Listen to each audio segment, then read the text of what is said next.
everyone. So today I'm doing something very, very special, and I was invited by Paige in real life to come and experience the Motherhood Center while we're in New York City. And what is so special and so exciting about this experience for me is that I would have loved to have had a place like this that was available as I was going through my 4th trimester, struggling greatly with postpartum depression, PMADs, perinatal mood anxiety disorders. And we're gonna be here today. We're gonna give you guys the behind the scenes, take you in with Paige and walk you through some of the opportunities, the benefits, the treatments, the spaces. So even if you don't have the Motherhood Center and you're not in New York, you can try to help get and build this type of treatment plan for you with your provider. So let's go.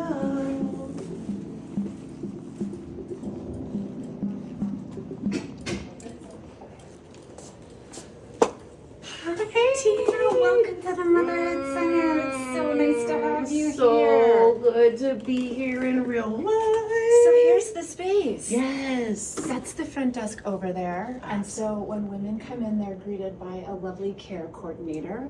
Sing. And I'm going to take you around. Come on in. Let's go. So what you should know is you're here at a time where the day program is not an operation. Okay. So new and expecting moms that have moderate to severe perinatal mood and anxiety disorders come here during the day with their babies, and they receive 5 hours of support and care over the course of about 4 to 8 weeks. They come every day of the week. And while they're here, they participate in groups where they learn skills to help them manage depression, anxiety, OCD, their bipolar disorder or psychosis. They participate in dyadic groups, and that's all about mom and baby attachment and bonding. Oh, wow. They participate in art therapy, in music, in trauma-informed yoga. They're all followed by an individual treatment team. So a therapist and a reproductive psychiatrist who specializes in medication that's safe and effective during pregnancy and the postpartum. I know it's amazing. A lot. This is amazing, though. Couples take care of all of it. I know, their partners are in a support group. Oh, wow. And they bring their babies here so they get to stay in the nursery while mom is working on getting better. Which is so great, because I feel like that's one of the barriers that a lot of moms probably experience is like, what do I do with the baby? Like, I don't know where I can take the baby. I maybe don't have childcare support. Maybe I don't have an option. So being able to bring the baby along with is such an amazing benefit for moms to be able to have. It's perfect. Moms can leave baby in the nursery and really focus on learning the skills, building community with other new and expecting moms, but also learn how to connect and feel more attached and bonded with baby, which can be so hard for moms to experience in postpartum depression. Totally. And there's no rule book. Like, Hollywood wants to lead you to believe, like we talk about this a lot, you and I have talked about this before, that you're just gonna, the baby's gonna pop out, it's gonna be rainbows and roses, and you're just gonna magically have this like kumbaya, deep love and admiration for this new baby. And when you don't, you feel even more lost because everyone's really making you feel bad if that's not how you're feeling. Exactly. So it's so beautiful that you're offering them tools, support, and even just kind of walking them through how to get there. Yeah, this is the place where people can talk about the hard parts of motherhood, not feel judged, not feel ashamed, not feel guilty or like a failure as a mom. But just come here and be around other pregnant and postpartum people that are also struggling with this really difficult time. And so to be around people that are sharing their truth and supporting one another really is the magic of the program.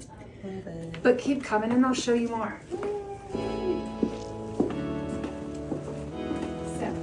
one of our favorite places is the nursery. Wow. And this is where all the little kiddos are during the day. Hello, hello, hello. Hi, how are you? Hi, I'm Tina. Nice to meet you. Oh my gosh, it's like a fabulous daycare. Look at this spot. Y'all, check this out. There are lockers. There's lockers here, y'all, for the moms, and all of the 25,000 things that the baby is gonna need, especially as a new mom. You're bringing everything. I love these chairs. This is so great for nursing.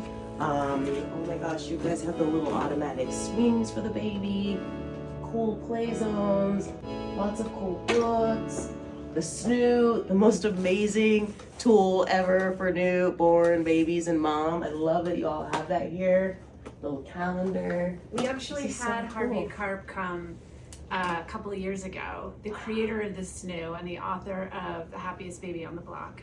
Wow. And he came right when the SNU came out Okay. to show us how to use it, but also to show our moms in the day program how to soothe their babies with his 5 S's. Yes. And when I tell you this man was magic, Wow. he would take a baby and immediately the baby would stop crying. Just the way that he held the baby, rocked the baby, it was like I've never seen anybody with so much grace and ease managing That magic touch. It was crazy. That's why he could create the most amazing tool. I feel like all my new moms, this is the toy or the tool that they cannot live without. And what I love that the SNU started doing, this is not a paid advertisement, but you know, SNU, if you want to hire me, I'm available.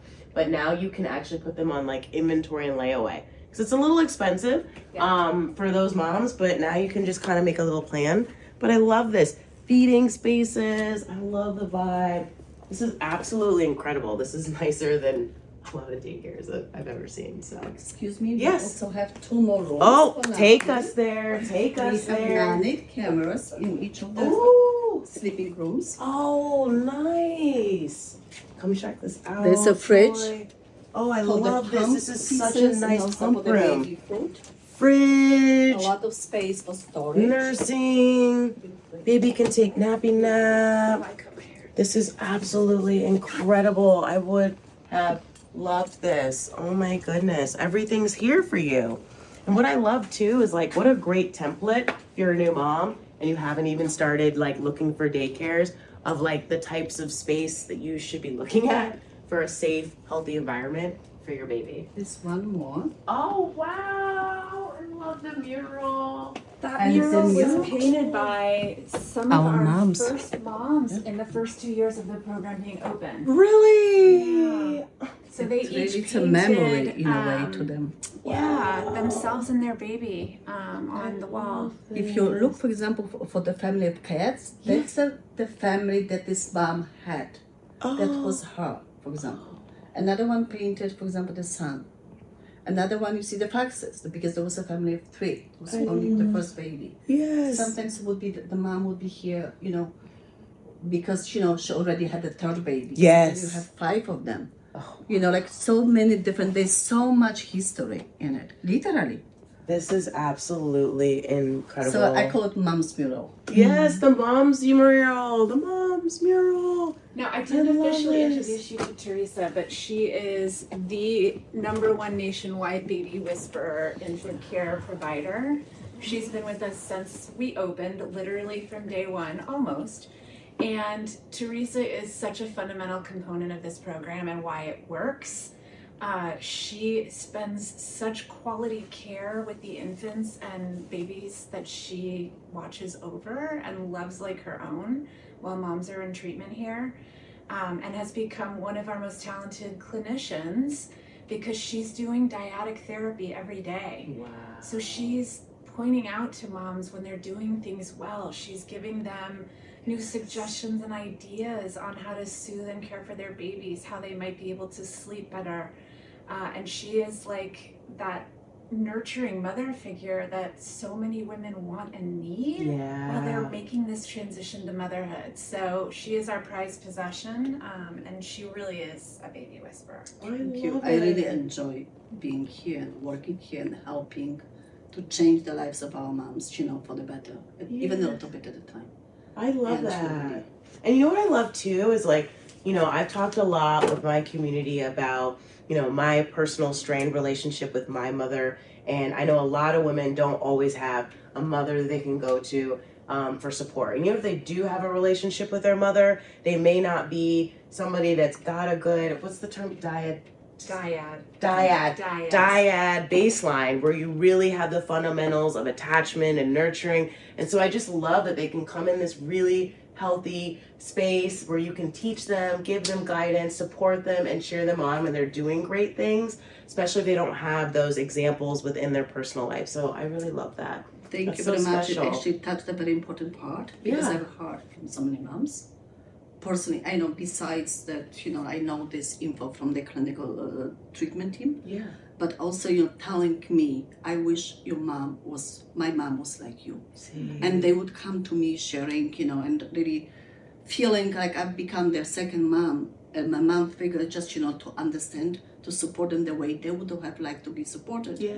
And, even though they love their moms, they don't get the same support. The moms do not understand, and they don't even try to. Yeah. So it's, things like that, but it's like really helps me, really, it has become my mission. I really come with, very, very happy to be here and, come with a joy to be able to help and, bring a lot of light into this woman's life.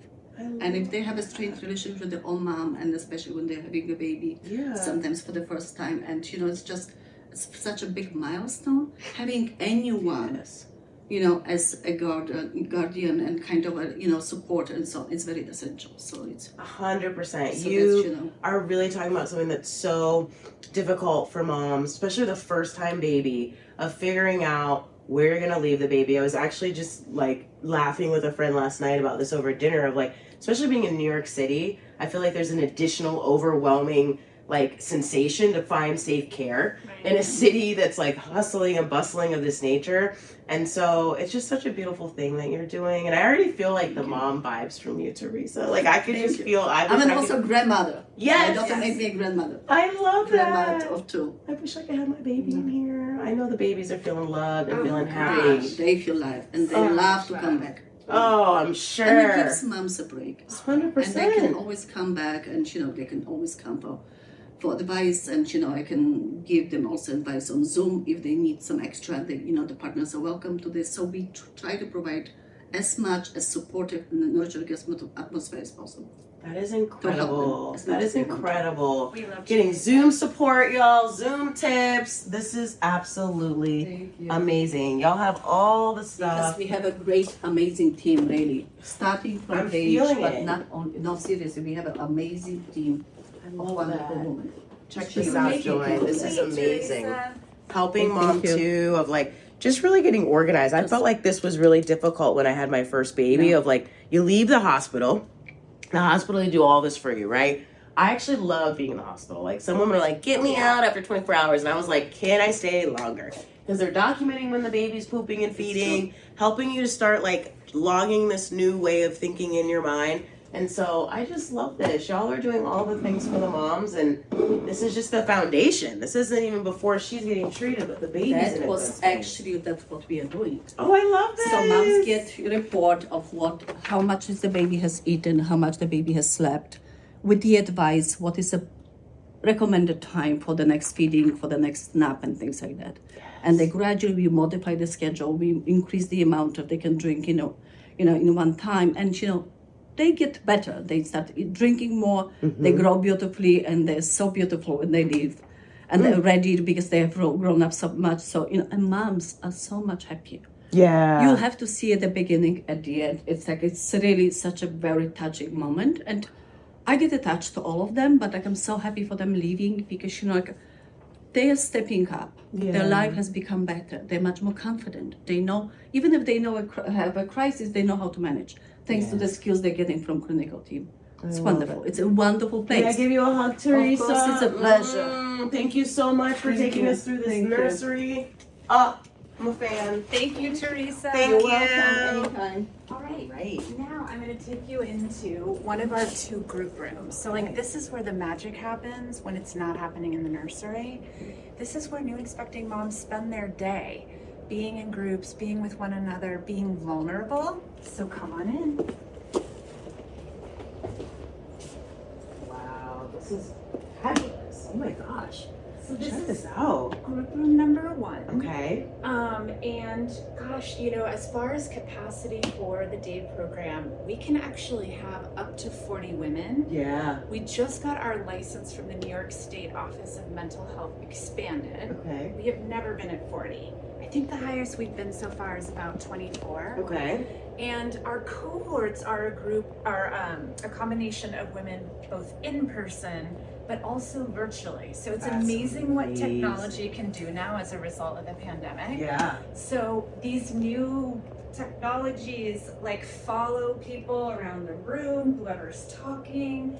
The sound is really clear. So this allows us to reach more women across the state of New York if geography is an issue. Yeah. So yeah, this is where the magic happens, and there's usually babies on the floor. We have a little private nursing area over there in the corner in case mom wants to breastfeed.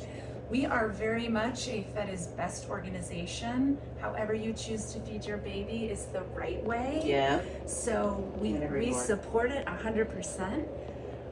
And yeah, this is where moms will have lunch in the middle of the day.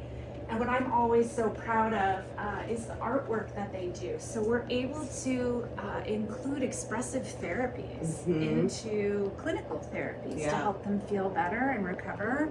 So we have a fabulous art therapist who works with our moms and is able to integrate these themes that they're learning in the day program into their artwork. That's amazing. We also have this really cool relationship with Carnegie Hall. Oh, wow. In New York City. Wow. It's a program called the Lullaby Project.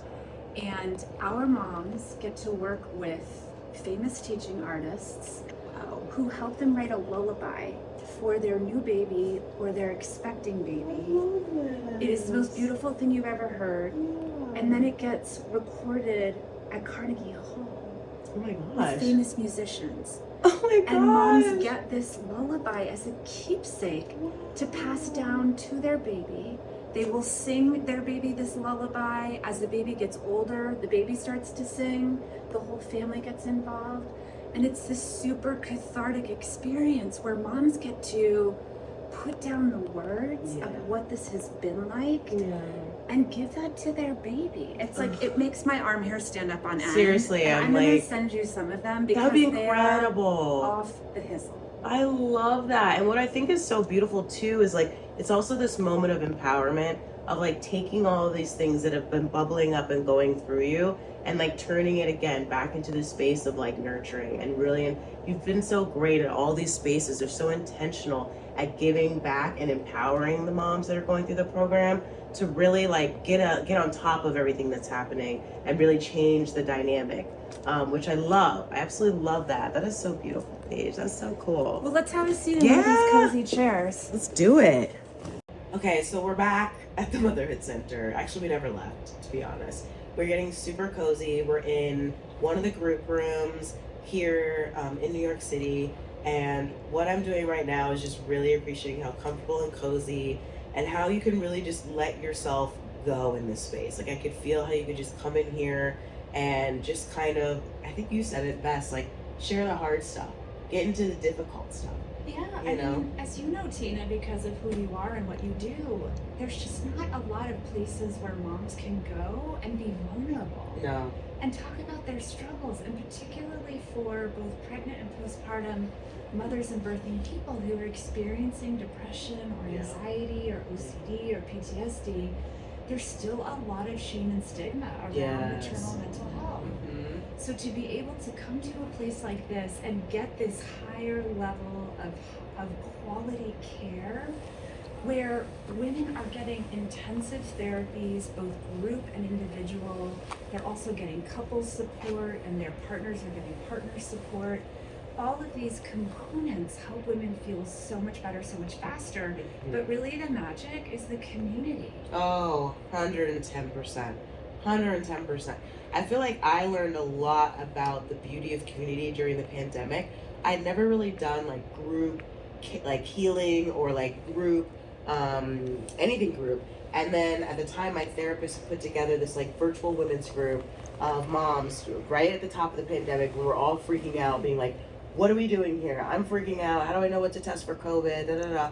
And just being around other people that are in it, like others sharing their stories, their trials, just really made me feel more comfortable and more, I don't know how to say it, but just more okay with what I was going through. Kind of took the judgment away. Totally. Kind of started to like wipe away a little bit of the external stigmatization. It's a word. I like it. Is it's it? not a word. You just made it. I made it a word. Stigmatization. Look that up. Stigmatization. There it is. That surrounds PMADs and what that looks like. And so it's just such a really cool thing that they're getting all of these things together here. They're getting so many of these pieces kind of woven together in one treatment with the day program at the Motherhood Center, which I love. We talk about all kinds of real new mom concepts, Yeah. right? Like, I'm feeling super irritable at my partner or my mother-in-law, and I don't know how to manage those feelings of anger and rage, or I just don't feel connected to the baby. I feel like I made a mistake. I wish I'd never done this. I wish I could go back in time. I don't feel connected. I'm not even sure if I love my baby, or missing who I was before I became a mother. Who am I? This transition is so hard. Why didn't anybody tell me how hard it was going to be?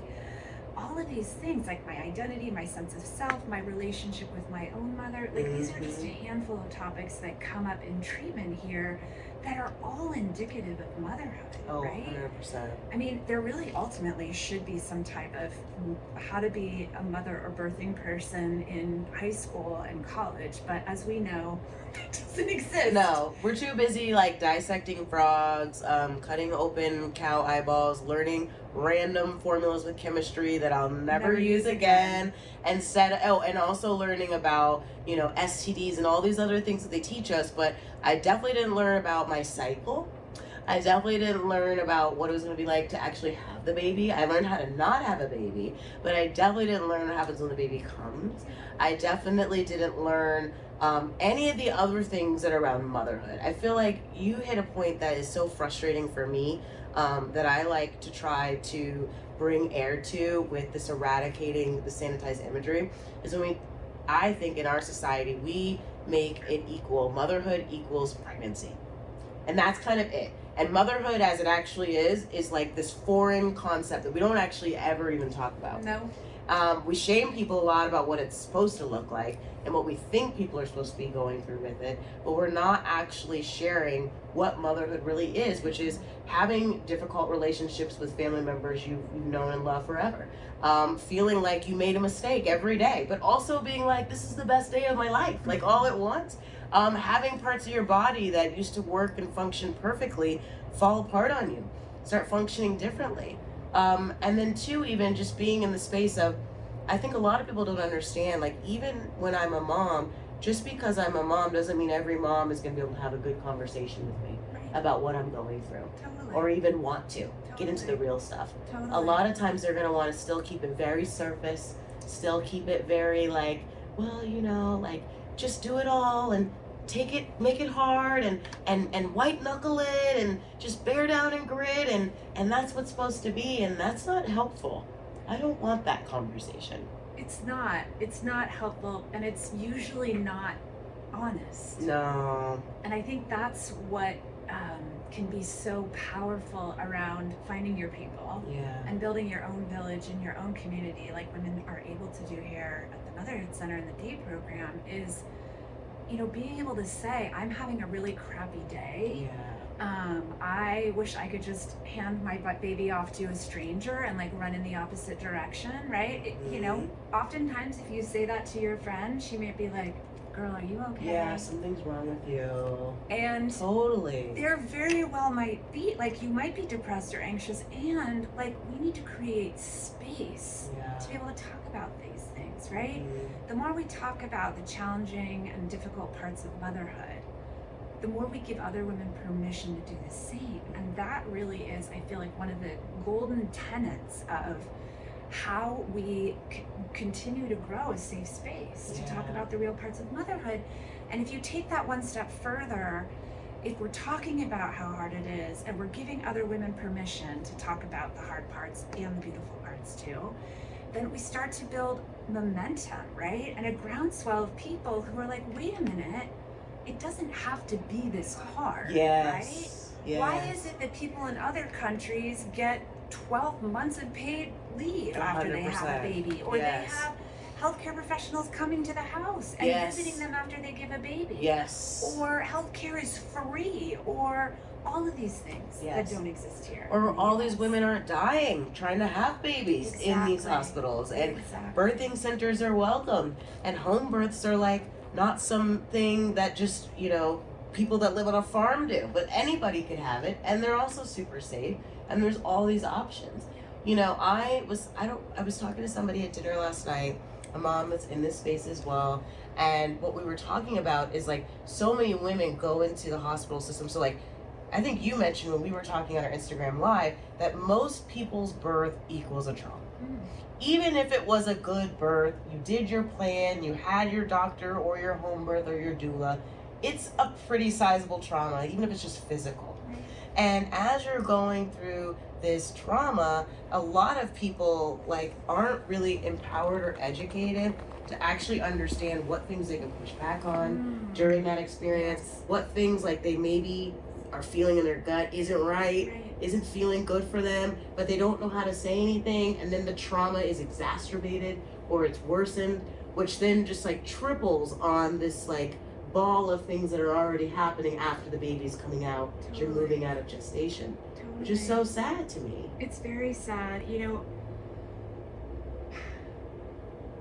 women and birthing people are really stripped of a lot of their autonomy when it comes to this enormous undertaking of giving birth to another human being. And the way that the medical system has come to kind of care for or expedite birth in this country is really with a primary focus around assisted birth. I think we have higher C-section rates than anywhere. Yes, in the world. And you know, a C-section is a viable trauma, right? Yes. Whether you felt it or not, right? The ramifications of what that does to your body after you have a baby. But, you know, when women are going into the hospital, particularly for the first time to give birth, to them it is the most important day of their life.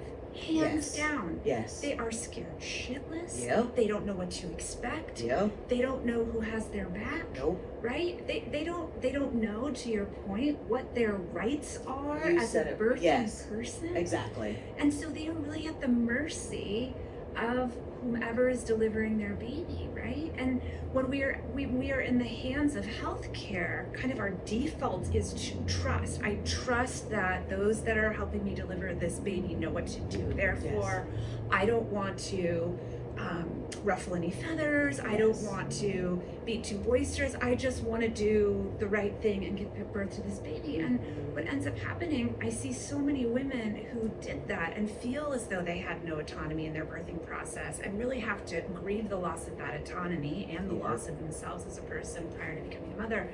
But it's not until they have their second or third child where they look back in retrospect and they realize, I could have done that differently, but I didn't know. Exactly. And I think that's why doulas can be so incredibly helpful, because they can be that sounding board. They can tell you, you know, you don't have to do it that way, right? Yeah. If you don't feel comfortable, you can say or ask for.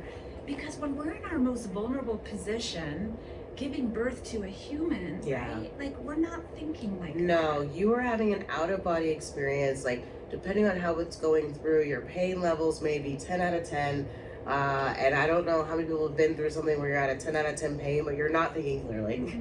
You're not trying to think about all the external factors around you, and you're totally right. And I think you hit on an interesting point as well about doulas, is my little knowledge I had about doulas prior to getting into this space was more of really like, okay, they're going to be the birthing coach, but they can also be an advocate or a support. And you don't have to actually have them like, you don't have to have a home birth to have a doula. You can just have whatever kind of birth you want, but allow the doula to come in there and help you navigate the system, be the person that speaks up for you, and really have your back in a system that oftentimes doesn't have your back. Absolutely. But yeah. Absolutely. Which I think is really special. And I think another thing that I spend a lot of time thinking about, and you know, as I'm trying to like look back on even my birthing experience, where you were saying like it's such a pivotal moment, is that is one moment I think any birthing person is going to remember for the rest of their life. Forever. It's like, it doesn't matter what you've gone through in your whole entire lifespan. If I live 100 years on this earth, I'm never going to forget the day that I gave birth to my 2 children. I'm not going to forget how it tasted, what it looked like, what it felt like, what I was thinking, what other people around me were doing. Like, I can describe it in the deepest detail. Yeah. And for that to then be doubled down to this experience that was taken away, you didn't get to have what you needed. Maybe you were coming into that experience, maybe having miscarriages. Maybe you had an insane fertility journey. Maybe you lost a partner, or your partner's not there. I mean, all these different variables. And to your point, I think we're just setting people up for just a little bit friendlier success on the other end of a really tumultuous journey, if they can know all of their rights and all of their things that they can kind of stand up for themselves on during the journey. It can make all the difference. And it is something we're never going to forget. You know, and there's beautiful parts of it, and there's really, really hard parts of it. But for the people who experience a lot of hard parts in association with their birth and did experience it as a traumatic birth, we just don't have a lot of treatments in place or supports in place to help women process that experience, right? And as you know, and as all new mothers and birthing people know, it's like, you know, you go through that, and if you had a traumatic birth or not, there's really no window of time to sit back and process what just happened to you. Boom. You're out on your feet, walking to your car, if you're lucky, 24 hours after giving birth if you didn't have a C-section. Yes. You're on your way home, and then all of a sudden, welcome to new motherhood, right? You're in it. No sleeping, no structure, nothing that you feel like you have control of. So after experiencing that traumatic birth, you are just thrown into the tornado of transitioning to new motherhood. And what ends up happening is you carry that trauma with you, and if it doesn't get processed and treated, then it doesn't go away on its own. And so, you know, if only we had more spaces to be able to process birth trauma, because there is a very, very direct link between experiencing a traumatic birth and developing a PMAD in the postpartum period. You know, also for women who've experienced infertility and have gone through a number of treatments to become pregnant, that can also be traumatic. Right? Oh, totally. I mean, that journey, from what I've seen, I haven't experienced it myself, IVF, but from what I've heard and just seen of women that have gone through it, that is quite a journey. It's painful, it's expensive, it's stressful, it's confusing, it's all of these different things, all this pressure. I mean, I think for any woman, when you're trying to conceive, there's a lot of pressure. Like, what am I needing to eat? Do I need to sleep enough? Like, am I timing my cycle enough? There's all these questions you're trying to answer. And then times 10 when you're going through the IVF process. And then there's still a lot of, you know, misfires that can happen along the way. And then to finally get to the other end, I almost feel like you might be like numb a little bit. And then you kind of like check out from this experience, even though you finally got the baby, you're like, I just made it. I just am on the other side of that. I can't even focus. Well, you're physically exhausted, you're emotionally exhausted. It's been a lot of trials and tribulations. There's been a lot of hope and disappointment, right? And that takes a toll. And so when somebody who has been going through IVF treatment does successfully become pregnant, so oftentimes what we see through the lens of mental health is, you know, there's everyone around you is like, aren't you so excited? You've been working so hard, you've been trying so hard to get this baby, you must be over the moon. And as she moves through her pregnancy and into the postpartum, she might not feel excited, which might make her feel even worse about herself. You got it. Because I should be feeling happier, I should be feeling more connected to this baby. But she never had a chance to recover from that journey she was on to get to this place. And that's the thing about trauma, right? It's like, it doesn't usually go away on its own, it's still there. And so being able to process whatever your journey was to get to having a baby, that could be 200 chapters long, right? And we carry that with us. And so, you know, having more safe spaces and communities to talk about these things, I think can make a really big difference in helping new and expecting mothers feel supported, but also minimizing perinatal mood and anxiety disorders. So yeah, there's so much more we could be doing in this area, and yet we have programs like the day program here that really strive to make a difference in the lives of new and expecting moms that are having PMADs and really struggling to feel good and enjoy this.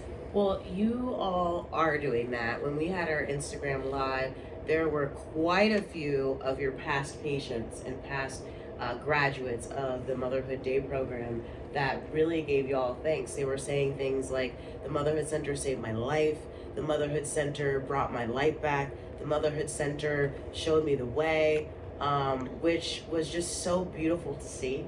And Paige, my biggest question for you is, okay, I don't live in New York, you know, I live in, you know, Topeka, Kansas, and they don't have a program like this.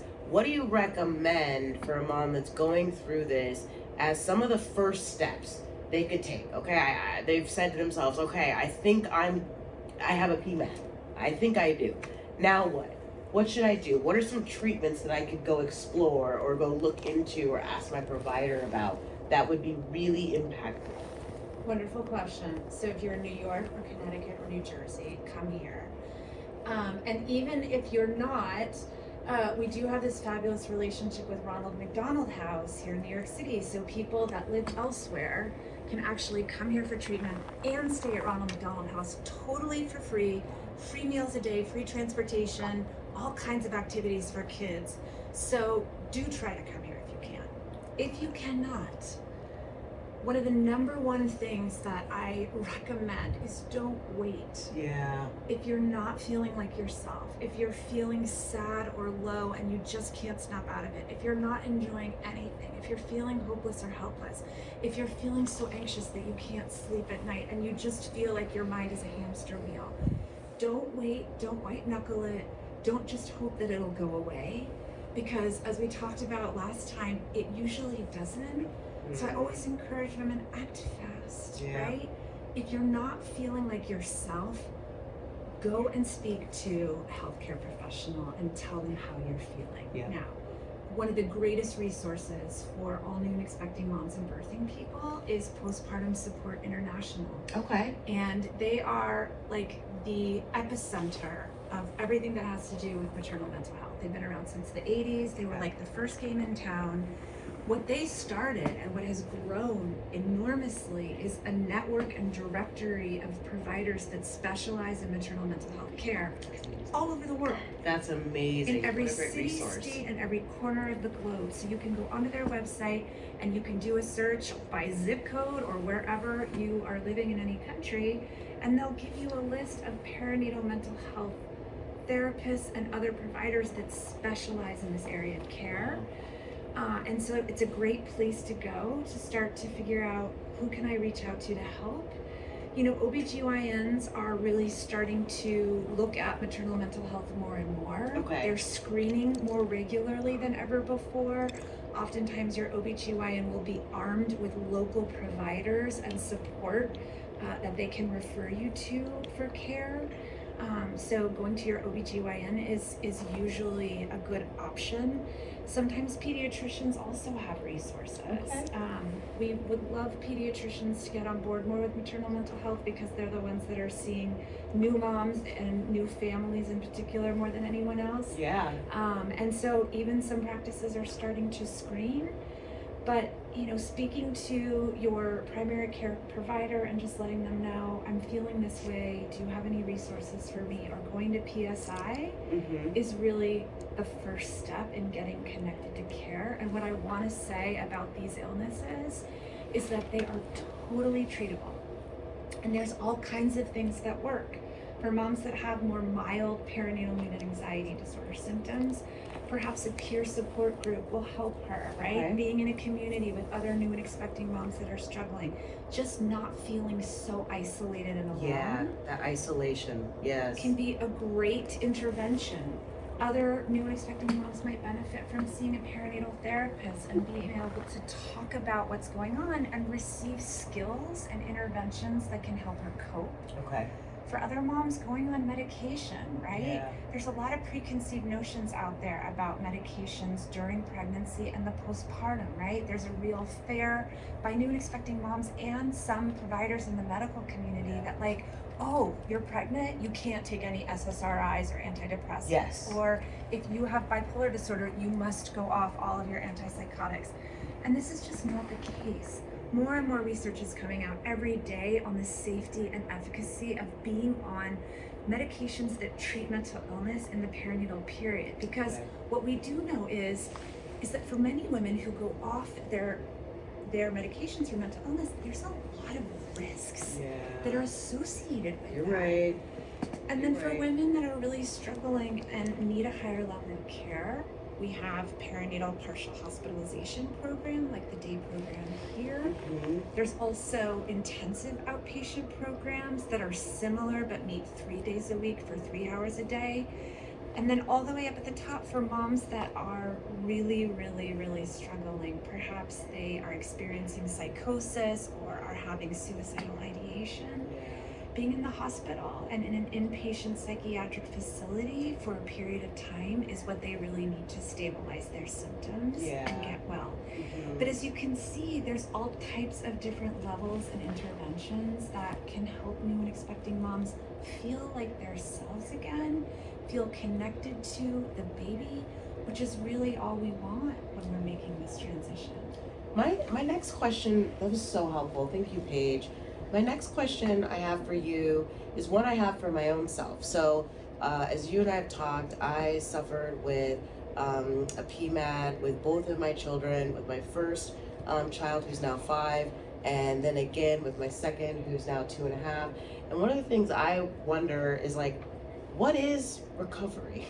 Like I really struggle trying to understand, like, when is this just the normal strife of society not creating a world where moms are meant to thrive and live, and that just kind of natural friction day to day, or like I'm still kind of dealing with my postpartum depression symptoms. Like I really am trying to kind of in my own head assess, okay, you're actually to the point now where you're on the other side, and it's difficult because there's always new challenges. You're now potty training, you're now going through this challenge, you're now like, again, kind of always like going a little bit further, like you're always progressing in motherhood and always kind of like taking a couple steps back, right? In time and sleep and hunger and all those things.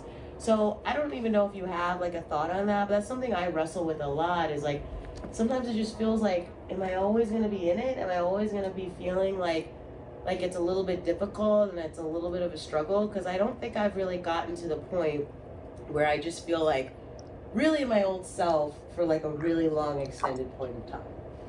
Such a good question, and I'm going to answer the recovery question specifically in regards to a perinatal mood and anxiety disorder first. So what I always tell new and expecting moms that are struggling is recovery is never a straight line, as much as we want it to be, right? So for moms who come into the DATE program, almost all of them will ask, can you tell me when I'm going to start feeling like myself again? Like what day and what time and like to the second. I need to put it on I want to put it in my calendar. Yes, I would like to mark it. And could you please tell me that it's going to be sooner than later? Because I really don't want to feel like this anymore. Fair. The thing about PMADs is that everybody recovers at a different rate and a different pace. And the thing about it is, as much as we would like to just make steady progress in this direction of being better, it's not like that. Recovering from a PMAD is very much like the stock market. There are ebbs and flows. There are days where we feel better, and there are days when we feel worse than ever. And then there might be a day where we're better, and then we feel a little bit worse, but then there's 5 days where we feel like we're getting better, and then we have a dip again. And this is what it is to recover. And it's so frustrating. And I think when women understand that it's not a straight line, they're not as disappointed with the blips and dips when they feel like they're starting to sink again. It is just a very natural progression, if you will, of moving in the right direction. But unfortunately, it's not like I'm feeling better consistently every day. Now, when you finally get to the other side, right, of your PMAD, and that looks different for everyone, but like if you are able to tolerate caring for the baby, are starting to feel a little bit more confident, are starting to feel a little bit more bonded, are starting to find even just a little bit of joy in things, feeling a little bit more hopeful, Yeah. a little bit less helpless, not feeling completely at the mercy of your catastrophizing and ruminating thoughts, right? Yeah. Feeling Yes. a little bit more in control, Yes. right? This is what it means to kind of cross over, right? Yeah. And get to the other side. Again, it's a process and it's gradual, right? And we're in recovery every day of being a mother. But to your point, right, I think one of the most important lessons that we like to make sure women learn how to truly embrace here in the DATE program, and is so important for moms, is that motherhood is always and forever a both and, right? This gets into the concept of dyadic, right? Or dialectic, I'm sorry, the dialectic. And there's actually a form of treatment called dialectical behavior therapy that really is deeply rooted in this concept of the both and I think, you know, as we've talked so much about, as we make this transition to motherhood, we think that it's supposed to, or it should be, all one thing. Great, blissful, wonderful, best thing I ever did. It is never all that. It is always something that I love doing and sometimes I hate doing at the same time, right? I always say, to give an example, I can look at my baby and think he or she is the cutest thing I've ever seen and feel like I've made the biggest mistake of my life, all in the same breath. And that is motherhood. So when you say, you know, even as my kids get older, I feel like I make, you know, 3 steps forward and 2 steps back. Just when I feel like I've cracked the code, something else happens and I feel like I have to start over again, right? Totally. Perhaps as I progress through motherhood, I have longer periods of time where I enjoy being with my child, but the hard parts still feel really hard. And that's the dialectic, right? It is both and it might just not be both and, it might be both and, right? I can love my baby and also feel furious and overwhelmed and, you know, and grief and all of these things. And that's the complicated nature of being a mother. And that part of it never goes away. I think the best way that we can make room for that concept is to surrender to it and to give ourselves permission to have all of those thoughts and feelings at once, and know that, like, it's a journey because it's a journey and it's always changing and evolving. And 5 years from now, there's going to be a whole set of things that you love to do with your child or children that look completely different than they do right now. And there's going to be a whole heck of things that feel so much harder, right? For different reasons. But that is the journey. And I think the longer we do it, the more we embrace and accept it. And it somehow makes it a little less hard every time it shifts and changes, because we know it to be true. And it just becomes a part of who we are. I have never heard the both and explanation before, and I love it. Like, that, literally, thank you for that. I actually feel like a lot better, because 2 things I'm taking away from that for my own personal journey is, one, the stock market example. And instantly when you said that, like, I'm just thinking of, okay, I'm gonna have lows, but the lows should be getting less deep. And the lows should be getting less lower over time, and that's something I can, like, easily relate to and, like, easily, like, grab onto, which is helpful, because I think sometimes, you know, we can get caught in our heads, like you said, in motherhood, like, we're never gonna leave this shame siphon storm that's around us constantly of, like, if we're doing everything wrong. Like, so even as I'm coming out of it, I might just, you know, we're getting into new phases, and I'm thinking of, okay, well, I know I've never, like, done sleep training before, but God, am I doing it all wrong again? Like, then I start going back into those old habits, and then the ruminating starts, like, picking up. But to your point, I'm able to kind of get off the ride a little bit faster. I'm able to kind of see that it's happening, versus not knowing it's happening at all, which just makes me feel like I'm, like, winning a little bit more. So thank you for that. Well, you're learning how to trust yourself. Yeah, which is hard, because like when you were saying, you know, when you come from the hospital, the life as you knew it before is dead. Like, and nobody talks about that. Like, who you were, how you were living, how you were moving around on the planet, like, it doesn't work anymore. Like, I always tell people, when I would come up here and I would go from a 12-hour, like, life cycle to a 24-hour life. Yeah. And I'm living on a 24-hour span. It's completely different once you have children. And the other thing that I love that you shared with me just now is the both and really kind of defining that as motherhood as a definition. And I think it can be confusing because someone that's struggled with a PMAD, like you kind of always, you start getting in your own head a little bit about what motherhood really is. And like you're saying, it's like, well, actually, this is just kind of the state. This is kind of like standard operating procedures. This is kind of your baseline.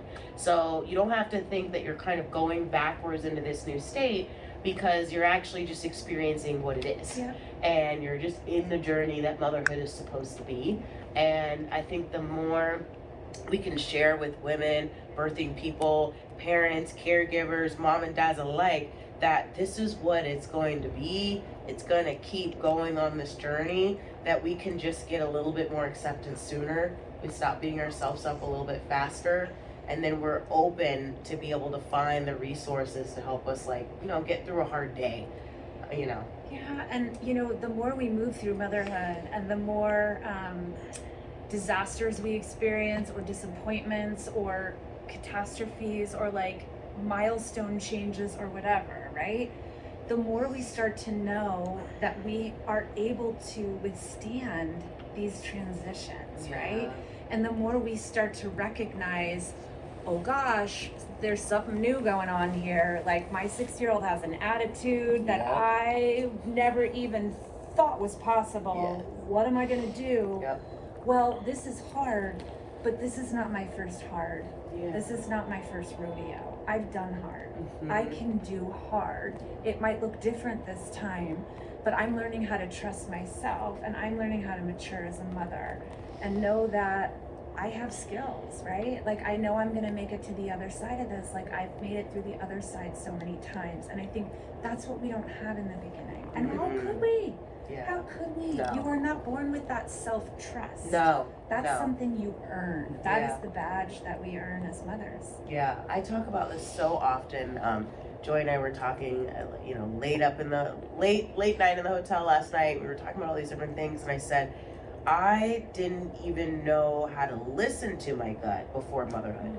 And becoming a mother sharpened that radar, if you will, the gut radar, to a level that's like unignorable.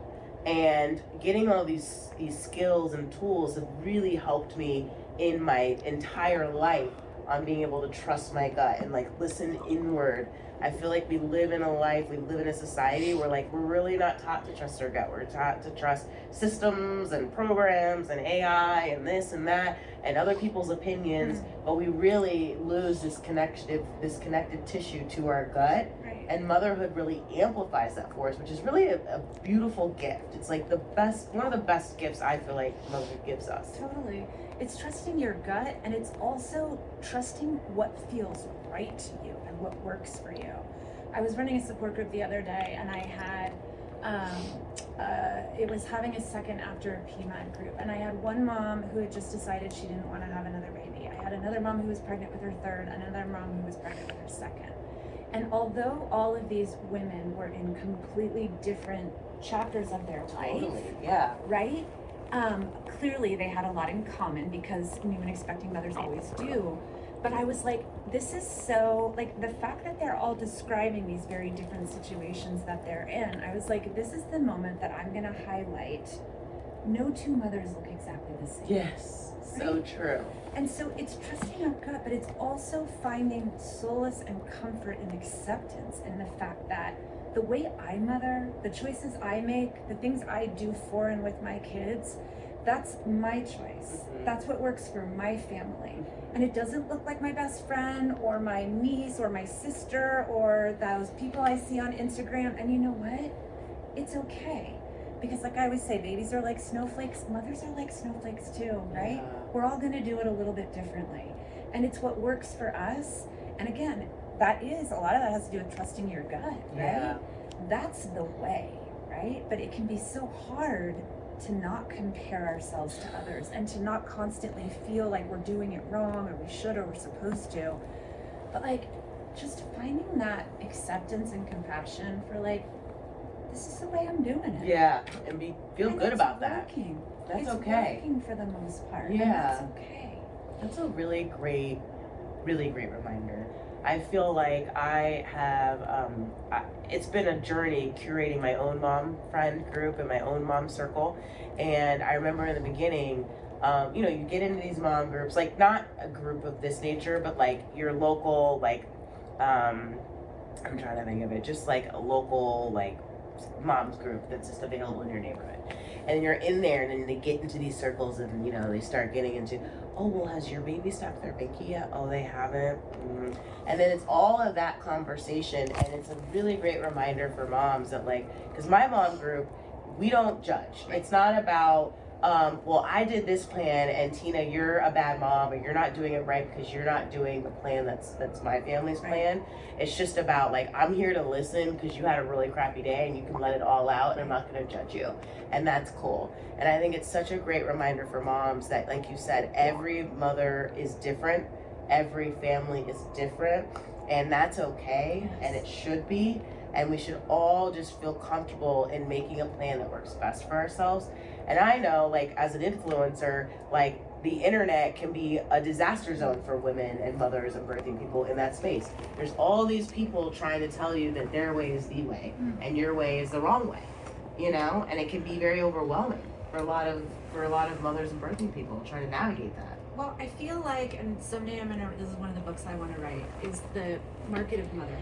Yeah. Because, I'm older, and I'll probably date myself, but when I was young, very young, my brother is 7 years younger than me.